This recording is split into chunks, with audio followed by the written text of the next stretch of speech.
Bismillahirrahmanirrahim. Değerli basın mensupları, hepinize hayırlı günler diliyorum. Bugün gündemimize iki önemli konuyu alacağız. Malum siyasetin gündemi yoğun. Güncel siyasi polemikler, tartışmalar, sürgüt devam ediyor. Ama bir yandan da hayat devam ediyor. Özellikle birlikte sokaklara aşındırdığımız, kamu kurumlarında karşılaştığımız, kamu hizmetlerini birlikte aldığımızda yan yana durduğumuz engelli bireylerin haklarını bugün gündem etmek istiyoruz. Malumunuz tasarruf tedbirleri, deprem, Covid derken kamuda da ciddi bir daralma, personel alımında ciddi bir azalma görüyoruz. Belki vücut azaları tam olan bireyler özel sektörde bir biçimde ya da kendi işini kurmakta belli imkanlara sahipken engelli bireylerin bu konuda çok büyük dezavantajlar yaşadığını hepimiz biliyoruz.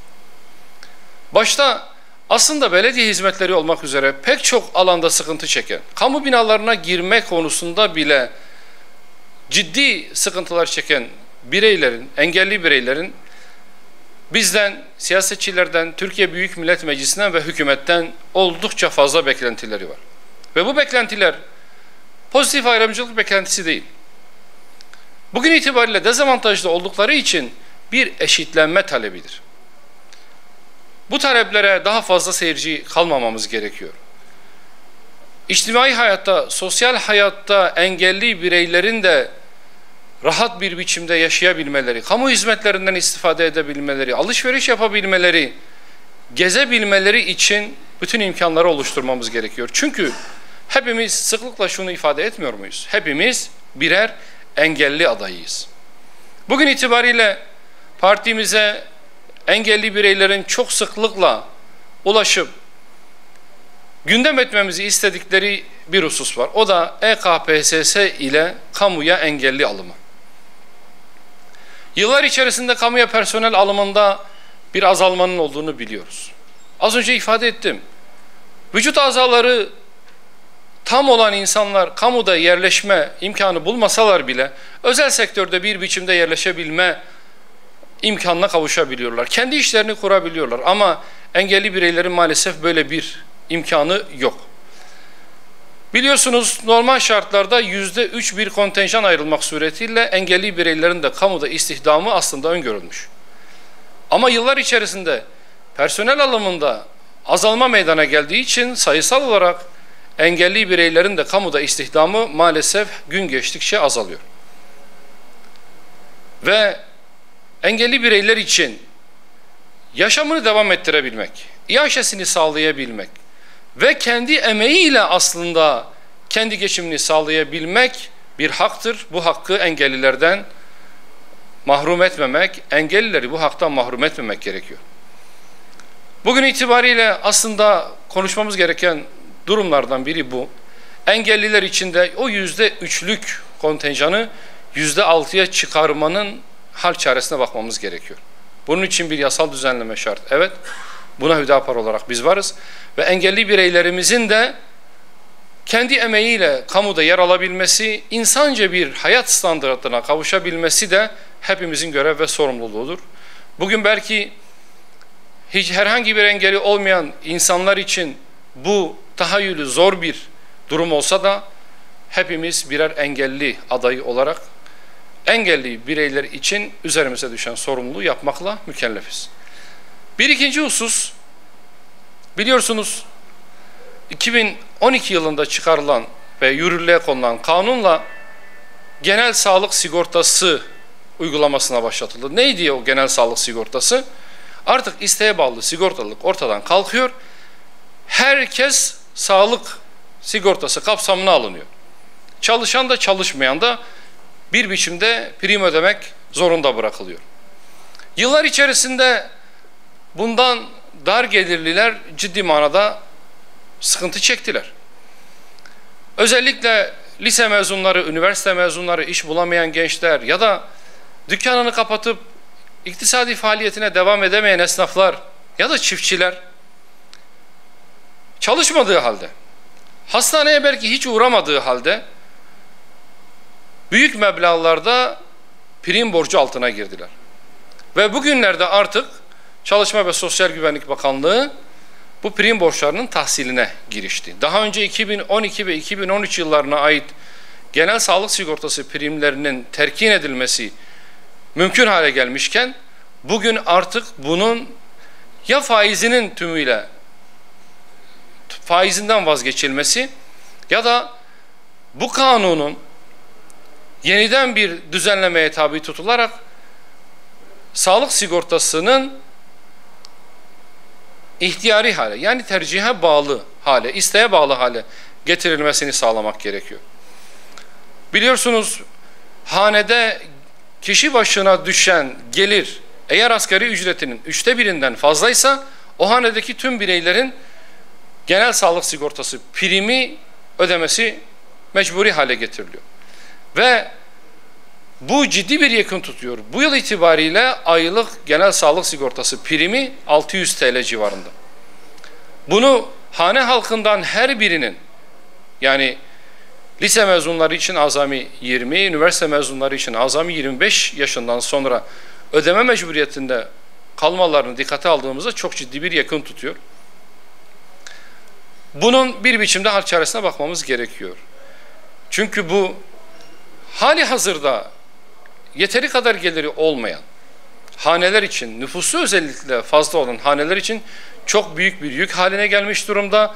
Bununla ilgili acilen bir yasal düzenleme yapılması da şarttır. Buradan hükümete de bu çağrıyı yapıyoruz. Bu konuda yapılacak olan düzenlemelere Hüdapar olarak biz destek vereceğiz. Şimdi söz konusu olan belediye Cumhuriyet Halk Partisi belediyesi. O Cumhuriyet Halk Partisi ki genel başkanından sözcülerine kadar her Hüdapar'ı ağızlarına aldıklarında hakaretamiz cümleler kuran bir parti. O Cumhuriyet Halk Partisi ki süreç içerisinde kurulduğu günden belki bugüne kadar çeşitli zamanlarda millet iradesinin karşısında konumlanan bir parti. O Cumhuriyet Halk Partisi ki inanç ve değerlerimizle mütemadiyen kavgalı olan bir parti. O Cumhuriyet Halk Partisi ki bizi terörle iltisaklı göstermeye çalışırken silahlı örgütle ilişkisini saklamayan bir partiyle kent uzlaşısı adı altında yerel seçimlerde ittifak yapan bir parti.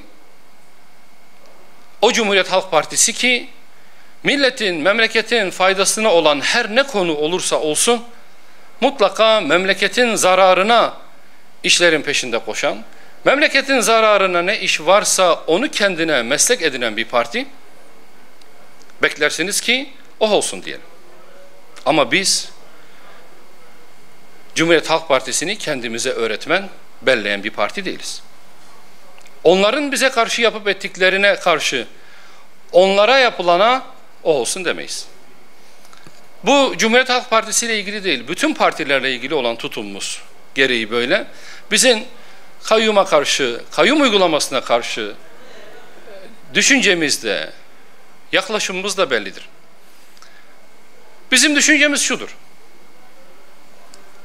seçilmiş olmak hiç kimseye suç işleme özgürlüğü vermez.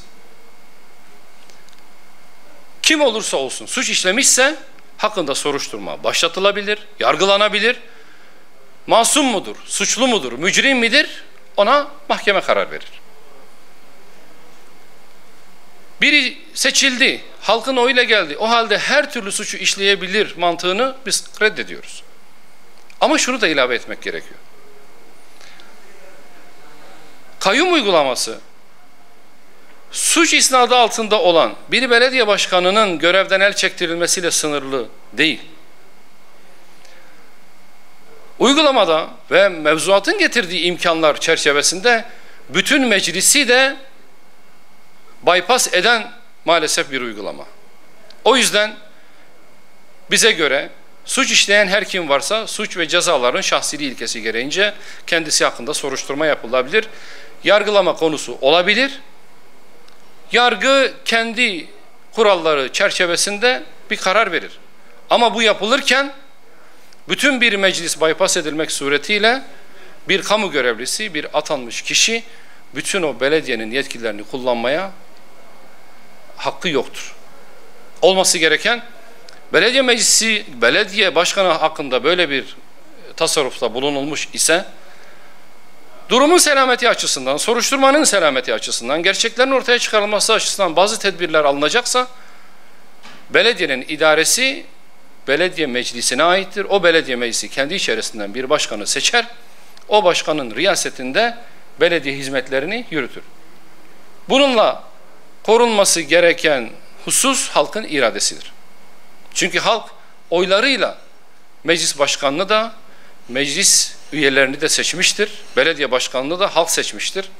Dolayısıyla halkın iradesine saygı gösterilmesi gerekiyor. Yapılanlar kanuna uygun olabilir. Bugünkü mer'i mevzuata göre kayyum uygulaması kanuna uygun olabilir ama bizce hukuka uygun değildir. Şimdi hiç kimse suçluluğu mahkeme kararıyla sabit olmayana kadar suçlu addedilemez, mücrim addedilemez. Şu anda Esenyurt Belediye Başkanı hakkında yürütülen bir soruşturma var. Henüz suçlu mu, masum mu onu bilemiyoruz. Onu yargılama neticesinde göreceğiz.